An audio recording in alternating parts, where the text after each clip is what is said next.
Hello everyone, welcome to the Redmen TV. It was Liverpool 1, it was Newcastle United 1, and the Reds did everything in their power to throw away 2 extra points in this game. Absolutely dominated the football match in the first half, created a slew of chances, couldn't take them, following on from Mohamed Salah's absolutely brilliant opener, and then left themselves with a situation where you're having these conversations of when you get over the line, you go, oh, that was good, typical Liverpool grinding out results, and when it doesn't, you get to say, oh, I've said that was coming, I knew that was going to happen, it was always going to be one of those days. And look, particularly with the result against Leeds on Monday, the time when Liverpool have just folded at the vital moment right at the end of the football match, it's just a bit hard to take. And who knew that talk of football being set on fire would have actually been a welcome break from how bang average Liverpool have been this season. And the games we've seen this week are another example of it. You know, it's playing all the best football is being played in between the two boxes. Shaky still at the back, and you know, not clinical in attack. And if Liverpool aren't going to finish in the top 4, it will have been many results and defeats and draws along the way.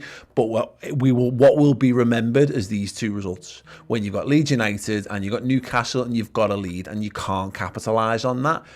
The fact that Callum Wilson scores, the ball strikes his arm, and we're lucky enough to have that ruled off. Say what you will about the result, it's lucky. It's lucky that it deflects for him. It's lucky that it's his arm. That in normal time without VAR, that's just a goal, and you have to accept the fact that that's a goal. You've been given a lifeline. Just hold on. You've only got to hold on for 2 more minutes. And to just fall apart right at the death. And again, there's some moments that go Newcastle where you get some lucky bounces, lucky deflections, whatever. It shouldn't have been an issue. It's a non-issue. Get the ball away from your penalty area, hold on to the ball, be cleverer with it. And Liverpool weren't. Liverpool's game management is what let them down again on the day. Right, we're going to get your reactions to this. Thank you so much to all of our YouTube members who are in the comments right now. I'll read some of the best of those comments out. Then I'll pop over to Twitter, get some from there, and then I'll be back. So if you want to get your comment in, then please feel free to. Jonathan Cook just says, I have nowhere to have a fiver. Thanks, Jonathan. That does make me feel better. Dickie Oy Red says, bollocks. Jonathan Cook says, is this the players' attempt to punish the owners by missing out on prize money? No. This is the players doing what the players have done all this season, and that's just being massively underwhelming and disappointing us. FPL Skills has made story of our season, not taking our chances. However, I thought Firmino played well today, linked play together and created chances. He did. We were having a conversation 3 minutes before the end of the game, 4 minutes of like, who's the man of the match. Thiago got the official man of the match, but I'd have happily given it to Bobby. It could have gone to Ozan Kabak. Both I thought were really good on the day. A couple of other decent performances, but it seems mad to talk about the positives in this kind of situation because Liverpool have completely undone themselves. Shakal Hakala, sorry, I've nailed that. Another bottle job, yeah, absolutely. Jonathan Cook also saying Mane and Jota, absolute disgrace in front of goal. Salah as well after the first. Again, look, Salah's done his job. Salah scored. Salah is a supreme goal machine for us. They're just showing it back now. The finish is world class. He caused them all kinds of problems. But the big opportunities, I mean, there's one that he squares to Mane in the first half where, you know, he's done the right thing there. It was the 4 playing together, rotating. It was exciting. Newcastle couldn't handle them. But the second half, we just didn't kick on from there. You know, we needed that second goal, because if you don't score the second goal against teams that play like this, you look to hit you on the counter, and then when you then throw in the kitchen sink at it, anyone can get a goal in those kind of environments. Stupid. Cy Banstead saying, make sure we didn't take our chances and switched off at the end. It happens and it stings, but that's football. Not Klopp's fault. He doesn't ask them to miss chances, so can all the trolls just bore off. Look, people are just angry. People will naturally react to whatever they want to do, and they'll take out their iron on whoever they want to do it. Normally, it's just us. But yeah, it's mad. It's just genuinely mad. I mean, speaking of mad, Danny here says Klopp has to go. He's lost the plot. There's definitely one person there who's lost the plot, and I think it's you, Danny, to be perfectly honest. Chelsea versus West Ham coming up in a couple of hours. Let's hope that ends in a draw. But if I'm being honest, I think that's the Champions League over. Most worrying thing is I don't think anyone had a bad game today. It depends what you require for a game. I think there are a lot of 7s. Because I think forward players need to score goals and create goals if they want to be getting above and beyond that, really. But Mane, you're right, Mane had an all-round good game. I think Jota was underwhelming. I think he was just a bit wasteful in the areas where you needed. He wasn't clinical enough as well in lots of aspects. I thought Firmino and Salah were good. I thought Bobby in particular really shone. Salah was dangerous. Well, you can't have that many chances and not stick the ball in the back of the net. And Dubravka made a few good saves, but he wasn't making heart-stopping worldy saves in that. Like, there's a couple of saves that Alisson makes, a couple of good goalkeeper moments. Alisson probably has a couple more difficult things to do in the match, which is telling. But, you know, time and time again, you're seeing Liverpool being unpicked, high line, the pace of Kabak, the pace of Fabinho, and maybe the positional awareness of Fabinho as well, not great. It's fine, you've got a good goalie, you can bail you out of the situations, that's why you have a world-class goalie, but yeah, it was disappointing. Craig Tebb says a tough week even for the players. Verge isn't going to fix the issues with the finishing. Time for the owners to redeem themselves in the transfer market. Yeah, another thing for another day. I think that's true regardless of what happens. Whoever's in charge of Liverpool needs to make sure the squad continues to go in the right direction. Tough week for the players, I agree. I mean, look, big week for Newcastle. You can see what it meant to them. Obviously making sure they're trying to fight for their survival, trying to fight for Steve Bruce as well.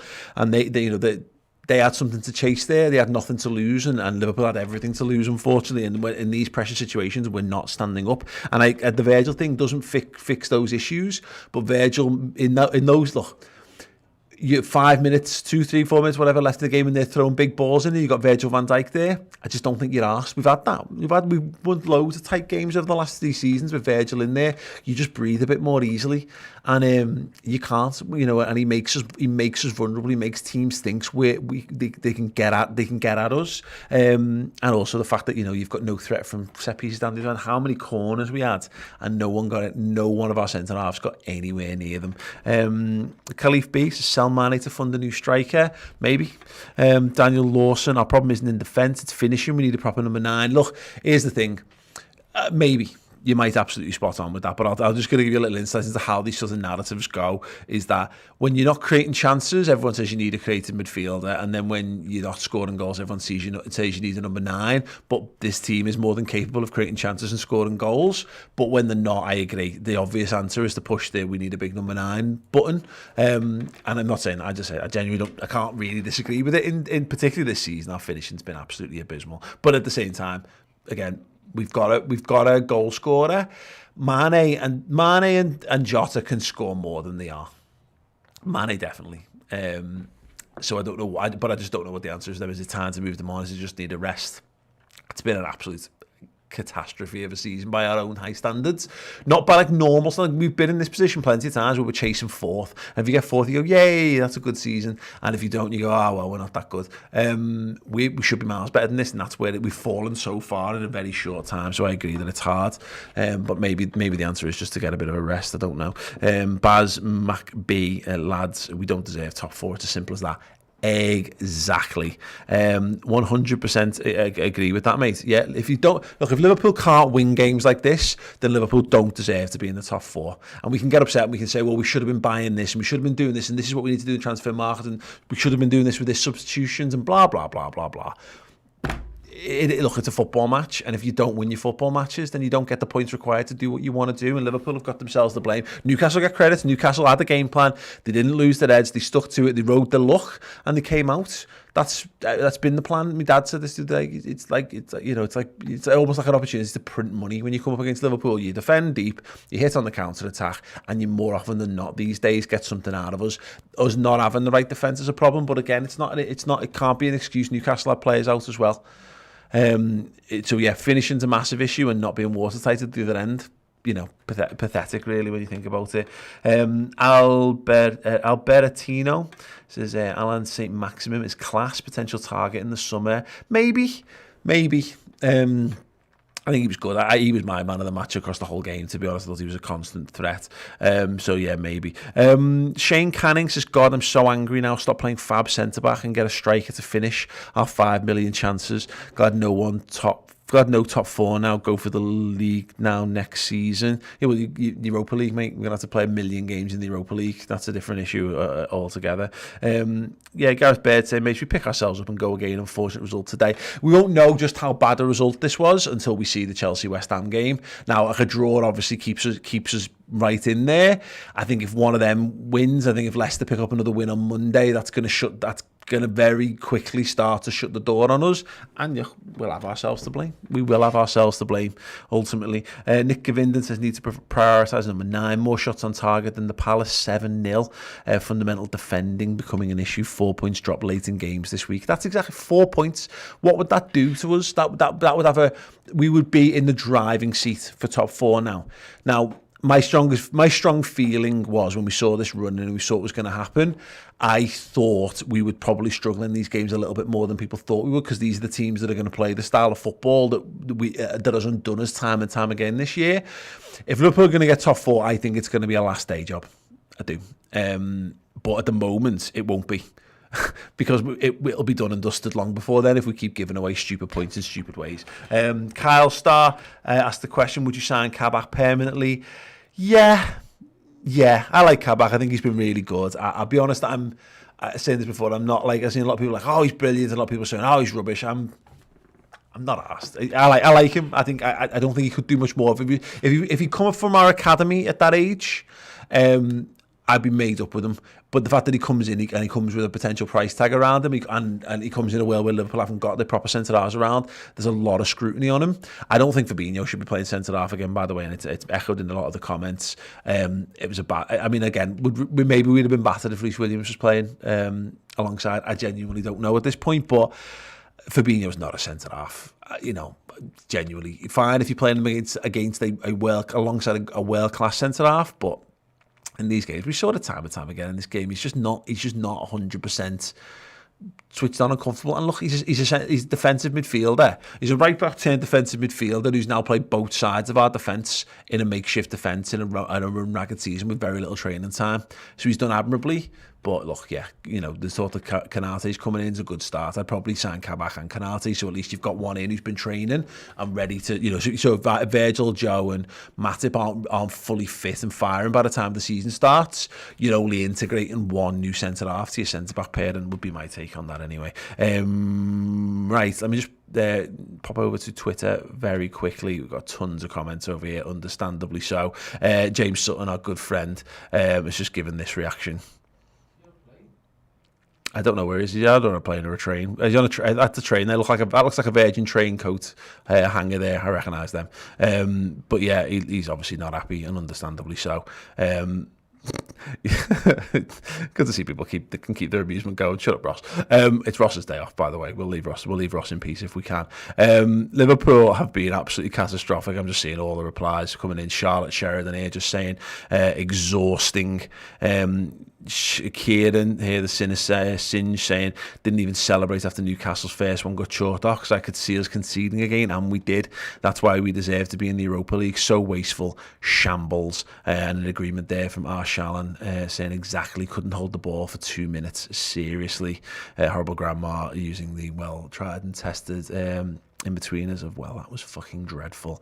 Het says, how can we concede 2 goals in the last 4 minutes of a game, got away with it and still didn't learn our lesson? Pathetic. Jack Carroll says, can't take our chances, and it's not even been the last couple of months, it's been since the COVID return. Even Salah, although his stats are good, doesn't score huge chances, which a world-class player should. Look, again, to Salah's point, there's not many right wingers, if any, who take the level of chances that he does. So I feel like it's a bit of wasted energy talking about Salah. Salah's only place Salah's being let down is actually in his assist return this season, which is well down on his normal one. But then look at that ball. He squares the ball to Mane, and Mane just... That's the only thing for me. It's letting Mo Salah down this season. It's the lads who are around him who are not carrying the weight that they should do. Harry Sonny saying Klopp in the front three really bottled this one. Can't score to save their lives, and why the defensive subs Europa League it is. I don't agree with the Klopp bottled it, to be perfectly honest, because I think Liverpool were losing a grip on the game. We're obviously managing the squad in terms of fitness. I'm no sports scientist, but Jota wasn't playing very well, and Newcastle were coming into the game. So the decision to bring Milner in is a good decision to try and firm up the midfield. Milner's been really good the last few games for us. He's certainly been better. Milner's been better in the last few games than Jota's been, and. So yeah, logically I thought it was absolutely fine, but when it boils down to it, it's decision making by players on the pitch at certain moments. It's not winning key battles, it's not being switched on enough. How Joe Willock can be allowed to be unmarked in the box in the final seconds of the football match is crazy. You can't do the Callum Wilson one. It's a ball in. We're dealing with it. Alisson makes a great save, it deflects and it goes in. That's pure luck. Sometimes that could go in any other direction and not end up in a goal scoring opportunity. That the luck of the bounce is something that you can't plan against sometimes, but it's stupid, absolutely stupid. The lads on the pitch are letting the manager down, because the manager, I'm sure we'd all love to have better players, but you've got to be able to win with the players available to you, and there's only so much that can be done. Stupid. Jaron Clampett says, did Mane just magically lose all his ability to score?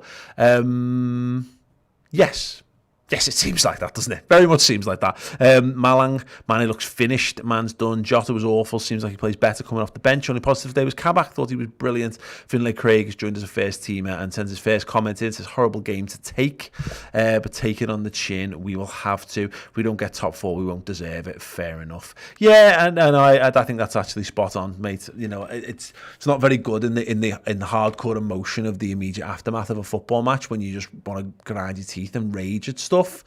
But there's 5 games, the window for us to do this has, I'll be honest, there's a couple of games that really give you the hallmarks to tell you what the season's going to be like, and honestly these 2 draws tell you that we're not going to finish in the top 4 from my previous experience of football. Now I will caveat that with a little ray of hope and positivity on that, is that everything I know about football has been completely thrown out the window by the current climate and everything that's gone on around football, Super League being the most recent and extreme example of that, but COVID, post-lockdown football, etc. So if we can drop points, everyone else in that chase can drop points as well. That's an absolute certainty.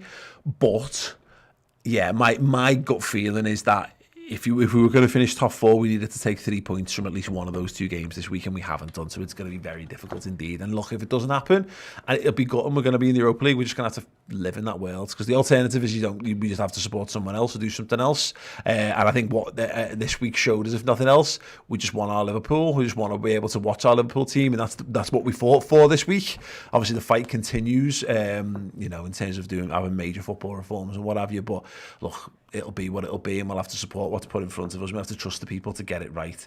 Miss Mac, thank you so much, has joined as a first team. Isn't it? More drop points for Liverpool in the quest for top 4. It is an uphill battle, but we do know 5:30 Chelsea versus West Ham, one of our rivals for those spaces, is going to drop points today. Hopefully both of them.